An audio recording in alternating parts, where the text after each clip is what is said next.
Did that? Come on, guys, we're not doing Super Methane Brothers today.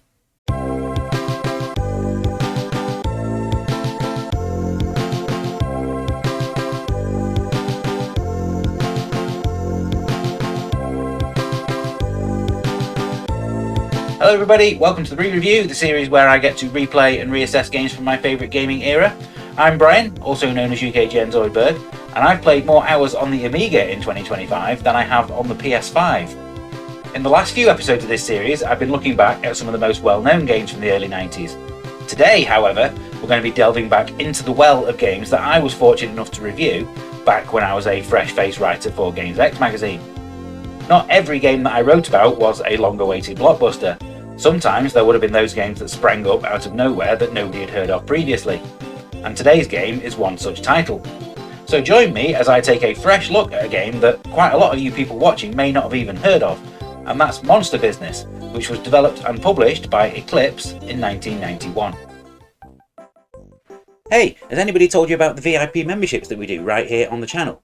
Not only will you get early access to most of the videos that we post, you'll also get exclusive access to full reruns of any live streams that we do, plus exclusive membership content.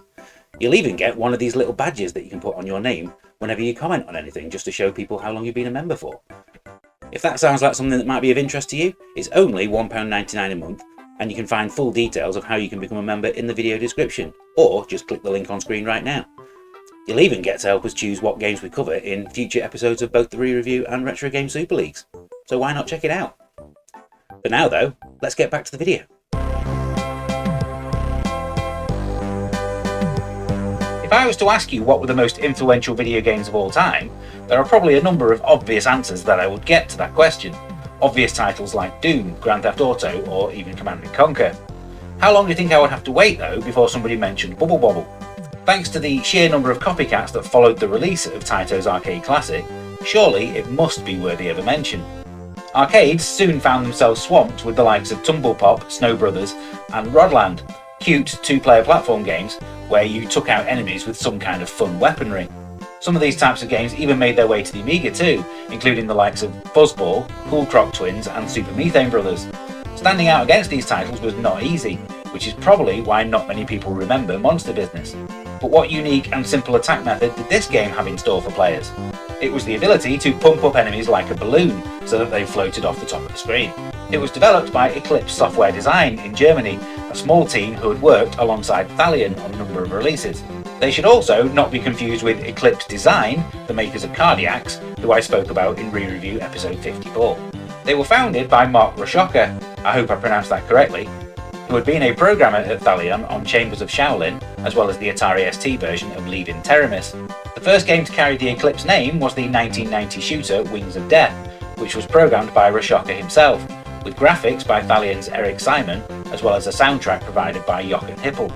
That same year, they converted System 3's highly rated The Last Ninja to 16-bit computers, 3 years after it had debuted on the Commodore 64. Ninja Remix was considered by many to be a vast improvement on the Amiga version of Last Ninja 2, with many of the quality of life features that had been absent from the original, like a save game option between levels. Monster Business arrived in 1991, along with Lethal XS Wings of Death 2, both games which were among a handful of titles to come on dual format discs. These featured both the Amiga and Atari ST versions of the game on a single 3.5-inch floppy, a feature that was commonly used by multi-format magazines, such as Games X and Zero, to give away demos to their readers. Eclipse's final Amiga game was the puzzle game Stone Age, released in 1992. But that same year, the team were contacted by Atari about the possibility of developing games for the upcoming console called the Jaguar. The result of these discussions ended up being Iron Soldier, which was released in 1994. This mech shooter has gone on to be hailed as one of the best games ever to be released for the console by numerous magazines, including Retrogamer and Games TM. Iron Soldier 2 was developed and released, but despite high praise from critics, it was largely ignored by the general public. This is because by 1997, when the game came out, the Jaguar had been discontinued by Atari and they were no longer releasing games for it. In their review, GamePro magazine stated that if more games had been released of Iron Soldier 2's quality, then maybe the console could have been saved. In 2000, Iron Soldier 3 was released for the PlayStation, and was actually the final game to be released by Eclipse. Rashoka has continued to work in the games industry right to this day, including positions with both Nokia and EA. Now though, let's go back and see what I thought of Monster Business in my original review.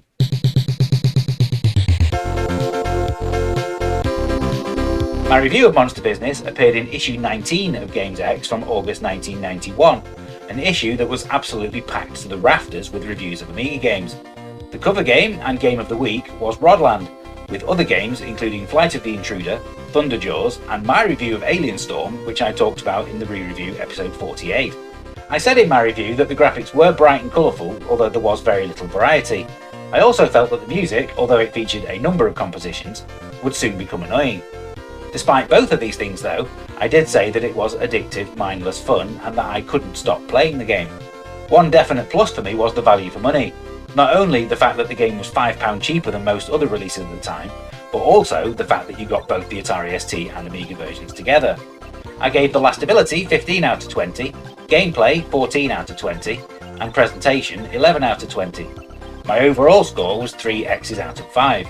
The reviews from other magazines were a real mixed bag though, with the highest score being 80% from Amiga Power and just 41% from Amiga Action. From the 7 reviews that I could find, the average score was 65.1%. On the Lemon Amiga website it has an average score of 6.84 out of 10 from just 19 votes, which tells you all you need to know about how many people know about this game. Now let's load the game up and see what it's like to play today. It's time for the playtest.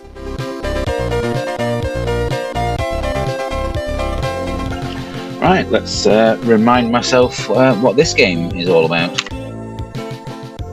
You've got your single or 2-player options. I'll come back to the 2-player options in a bit. Just go straight into a single-player game. Right, very simple premise. Use your air gun to pump up the enemies and then let them float off the top of the screen, and you have a very short time limit in which to do so. If you manage to push the enemies into another one as they're floating upwards, then they will take them out as well. The controls are kept incredibly simple. You just use the joystick to move around with the fire button to fire off your pump. I think it's all. I think the presentation does its required job nicely. As you would expect, coming from ex-Stallion developers, there's a good soundtrack accompanying it all as well.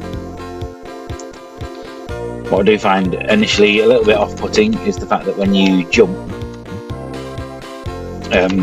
your character doesn't seem to travel at the same speed as he does when he's walking. It seems like he slows down a little bit.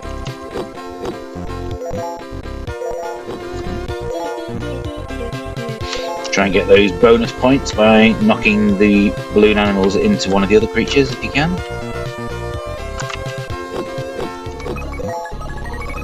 I think that the level designs are a little bit unwieldy for getting around. There usually seems to be only one way to jump around them.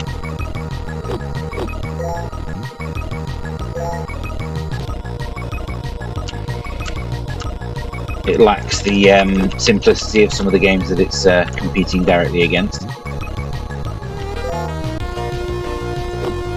Oh no.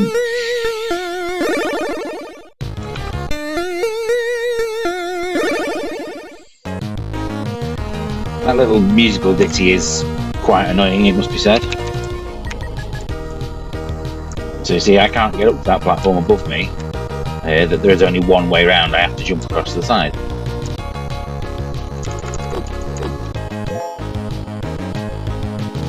Which means there's not quite as much freedom to get around the levels as you would like.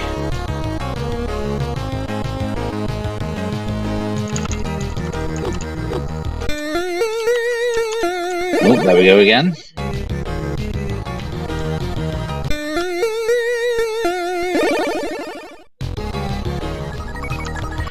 I have nothing against a little bit of music playing when you die, but this just seems it seems to be like about a second too long.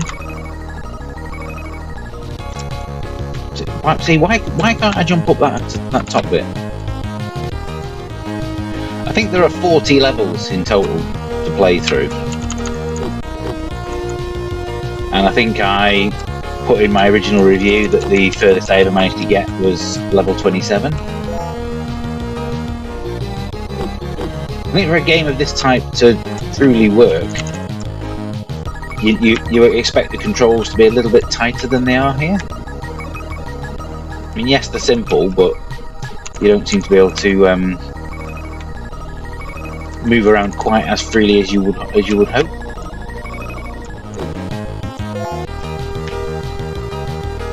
Oh no! Ah. With these sloping sections, you have to continue moving, otherwise you fall right back down again.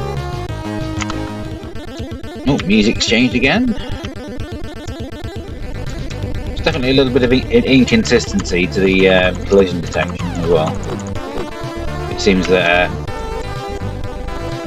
it doesn't always register when an enemy walks through you. Sometimes you'll die, sometimes you won't.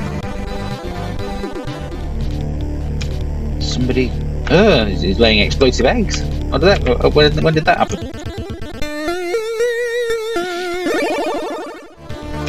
I mean, I suppose if they were looking for a deterrent in terms of making you not want to die while playing the game, then having that annoying bitty play every time is certainly one way to go about it. Yeah, see, those platforms are too high for me to get up there. Oh no. Well, they certainly look like they should be. That's just weird.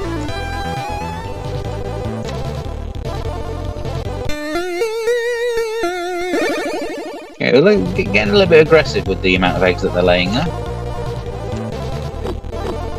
Oh no! Why did it not come? Why did it not get all the air into him? That's just... That just seems overly harsh. I'm pressing the fire button, why did it not shoot him? Game over. Right, I reached level 13. Not bad for a first attempt. Now, obviously, games of this type normally are then elevated to even greater heights by their two-player mode. So let's show you why the two-player mode in this instance is very disappointing. If I select two players with two joysticks, you would be expecting two characters to be on screen at a time. And unfortunately, you would be very disappointed. Instead, you end up taking it in turns to do each level. So I am now playing as player 2. So you don't swap control when you die, it's only when you complete the level. So the only real competition to this is that you are competing for a higher score than the other player. So switch back to player 1 for the next level. I mean, the players aren't even different colours. I think this really just squander a really good opportunity. So on that disappointing note, it's probably a good point to end the playtest and move on to the final summary.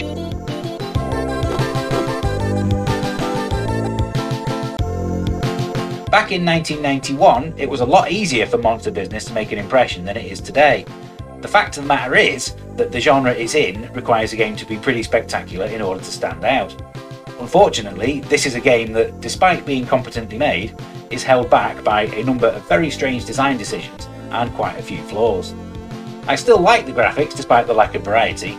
There's a nice selection of enemy types at least, and seeing them blow up to balloon size is always quite amusing.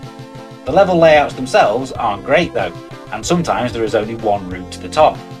Add to this the fact that the controls do feel quite stiff at times, and you have a game that squanders its potential.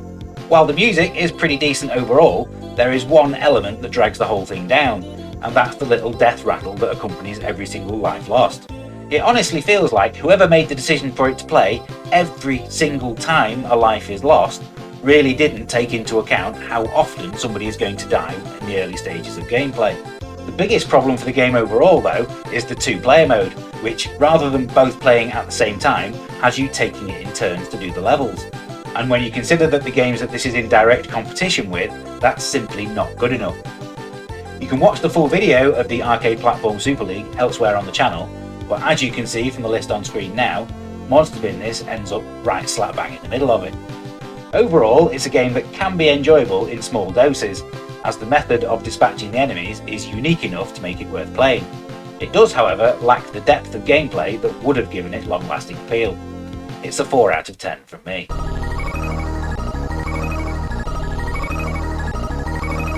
Thank you for watching this review of Monster Business. I really hope you enjoyed it, whether or not this is your first time hearing about the game or not.